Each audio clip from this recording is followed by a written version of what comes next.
সালমান শাহকে কীভাবে হত্যা করা হয়েছে সেটা উঠে এসেছে।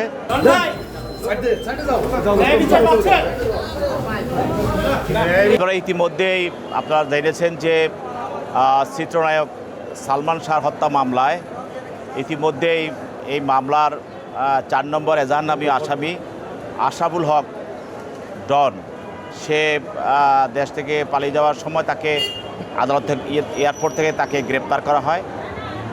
পরবর্তী তাকে আদালতে সোপর্দ করা হয় এবং পরে আদালতের নির্দেশে সে এখন জেল হাজতে আছে।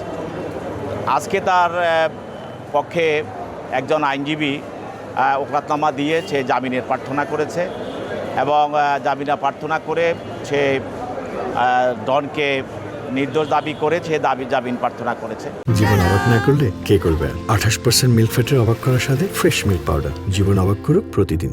সাধারণত যখন জামিন প্রার্থনা করা হয় এই ধরনেরই বক্তব্য দিয়েই বলা হয়, কিন্তু কোনো ধরনের তথ্যগত বক্তব্য দিতে পারে নাই এবং কোনো যিনি জামিন চেয়েছেন জামিন যাওয়ার কোনো কী কারণ সুনির্দিষ্ট কোনো কারণ উল্লেখ করতে পারে নাই।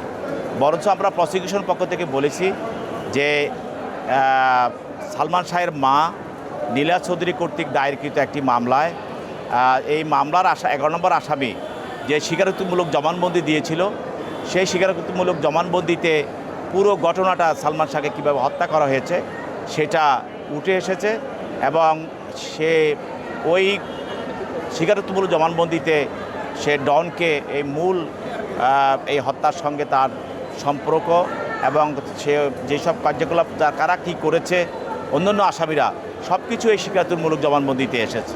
তো সেই হিসাবে বিজ্ঞ আদালত আমরা বলেছি যে মামলাটা তদন্তাধীন অবস্থায় আছে, ইনভেস্টিগেশন চলছে, ইনকোয়ারি চলছে মামলার। এই পর্যায়ে মামলাটি সে জামিন পেলে মামলার তদন্তে ব্যাঘাত ঘটাবে এবং সে দেশ থেকে পালিয়েও যেতে পারে। সেই জন্য বিজ্ঞ আদালত সব কিছু বিবেচনা করে যেহেতু মামলাটা তদন্তাধীন অবস্থায় আছে সেই জন্য বিজ্ঞ আদালত এই মামলা তার জামিন দরখাস্তটি নামঞ্জুর করে আদেশ প্রদান করেন।